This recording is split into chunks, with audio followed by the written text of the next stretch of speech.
Magandang umaga sa ating lahat. Narito ang update ukol sa minomonitor natin na sama ng panahon na si Typhoon Falcon.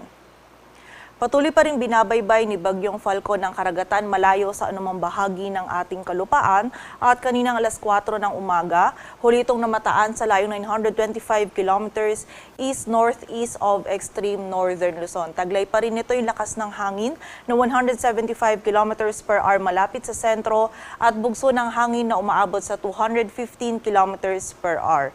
Ito ay kumikilos pahilagang kanluran sa bilis na 20 kilometers per hour at sa kasalukuyan ay wala itong direct effect sa anumang bahagi ng ating bansa, ngunit patuloy pa rin itong ine-enhance ang southwest monsoon o habagat na ngayong araw ay siya pa rin magdudulot ng mga pag-ulan, lalong-lalo na dito sa may kanlurang bahagi ng Luzon. So pag-iingat pa rin po at pagiging alerto sa ating mga kababayan sa mataas pa rin na banta ng mga pagbaha at pagguho ng lupa.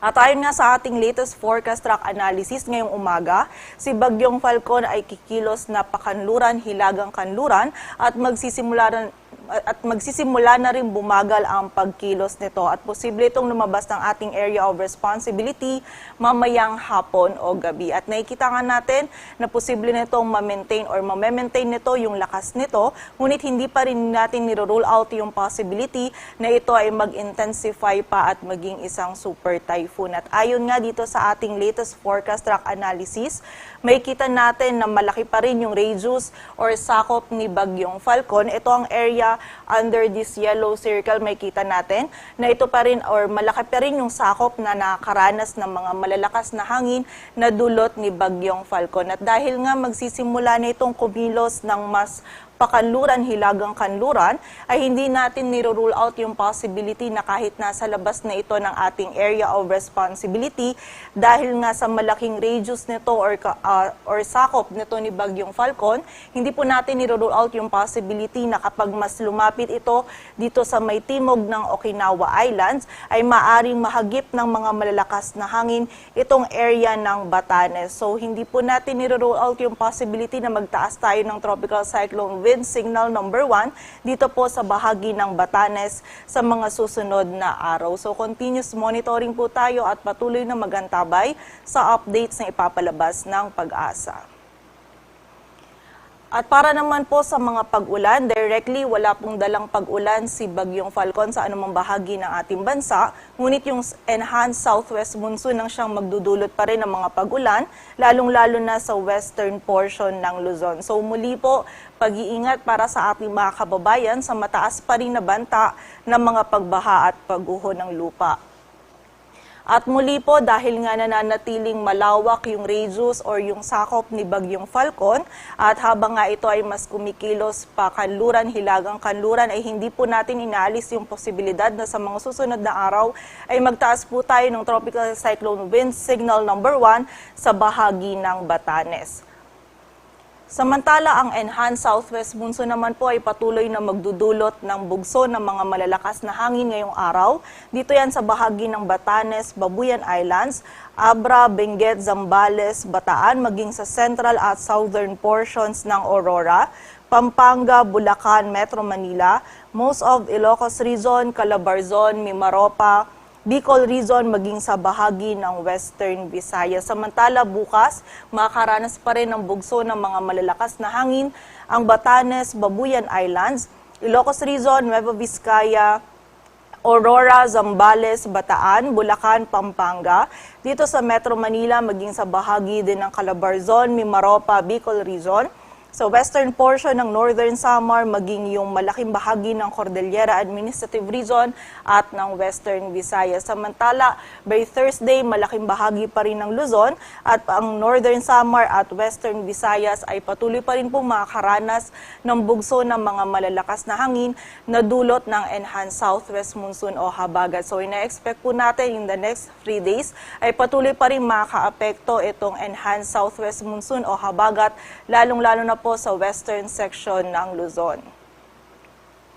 At para naman sa lagay ng ating dagat baybayin, dahil pa rin sa enhanced habagat ay makakaranas ng katamtaman hanggang sa maalon na karagatan ang northern, western at southern seaboards ng Luzon. So pag-iingat pa rin po, lalong-lalo na sa mga kababayan nating mga mangingisda, pati na rin yung may mga maliliit na sasakyang pandagat. At para naman sa magiging lagay ng panahon ngayong araw ng Martes, maulan na panahon pa rin po ang mararanasan dito sa bahagi ng Zambales at Bataan.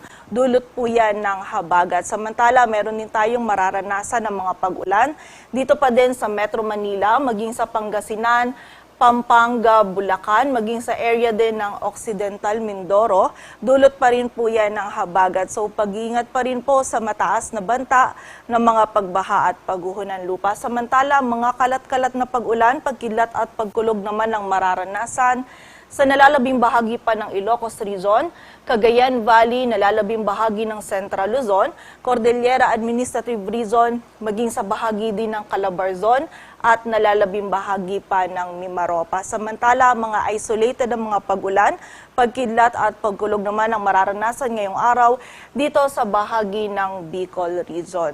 Agwat po ng temperatura dito sa Metro Manila ay mula 25 to 30 degrees Celsius. Samantala, sa bahagi naman ng Visayas at Mindanao, meron pa rin tayong mga pag-ulan na mga mararanasan sa bahagi ng Antique. Samantala, sa nalalabing bahagi naman po ng Visayas maging sa buong bahagi ng Mindanao, ay magiging bahagyang maulap hanggang maulap yung kalangitan.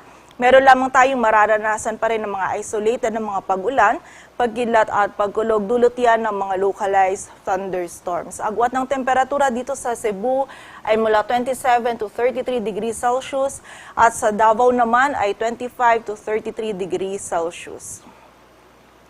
At para naman sa 3-day outlook ng mga key cities ng ating bansa, in the next 3 days or dito sa bahagi ng Metro Manila, bukas and by Thursday, patuloy pa rin po tayong makakaranas ng mga kalat-kalat na pag-ulan naman, pagkilat at pagkulog, dulot po yan ng habagat. So wag pa rin po natin kalilimutan yung mga pananggalang natin dito sa mga pag-ulan na ito. Samantala, by Friday naman, ayon sa ating latest analysis ay mababawasan na yung mga pag-ulan na ating mararanasan. Ngunit meron pa rin pong posibilidad ng mga isolated na mga pag-ulan, lalong-lalo na yan sa hapon at gabi, dulot naman ng habagat at ng mga localized thunderstorms. Agwat ng temperatura sa Metro Manila ay mula 24 to 31 degrees Celsius. Samantala, sa bahagi naman ng Baguio City at sa malaking bahagi din ng Northern Luzon, in the next 3 days patuloy pa rin po tayong makakaranas ng mga pag-ulan.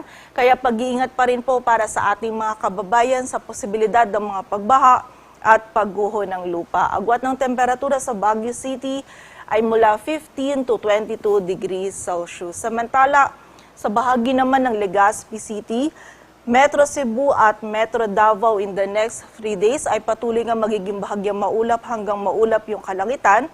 Meron lamang tayong posibilidad ng mga isolated na mga pag-ulan, dulot ng mga localized thunderstorms. Agwat ng temperatura sa Legazpi City ay mula 26 to 33 degrees Celsius. Sa Metro Cebu ay 26 to 33 at sa Davao or sa Metro Davao naman ay 25 to 33 degrees Celsius. At para naman po sa karagdagang impormasyon, ngayong buwan ng Agosto ay meron tayong 2 hanggang 3 na bagyo na maaaring pumasok or mabuo sa loob ng ating area of responsibility. At ayon sa ating monthly climatology track ng mga bagyo, itong mga bagyo po na ito ay posibleng dumaan dito sa area ng Northern Luzon or sa extreme Northern Luzon at posible din po naman na maging malayo ito sa anumang bahagi ng ating kalupaan. Ngunit paalala lamang po kapag ang bagyo natin ay dumaan dito malayo sa ating kalupaan or sa northeast ng extreme Northern Luzon, ay posible pa rin naman po nitong ma-enhance ang southwest monsoon o habagat na siya naman magdudulot ng mga pag-ulan, lalong-lalo na po sa western section ng Luzon. Patuloy po tayong magantabay sa updates na ipapalabas ng Pag-asa at para sa mas kumpletong impormasyon, bisitahin ang aming website bagong.pag-asa.dost.gov.ph. At yan po muna ang latest dito sa Weather Forecasting Center ng Pag-asa. Grace Castañeda, magandang umaga po.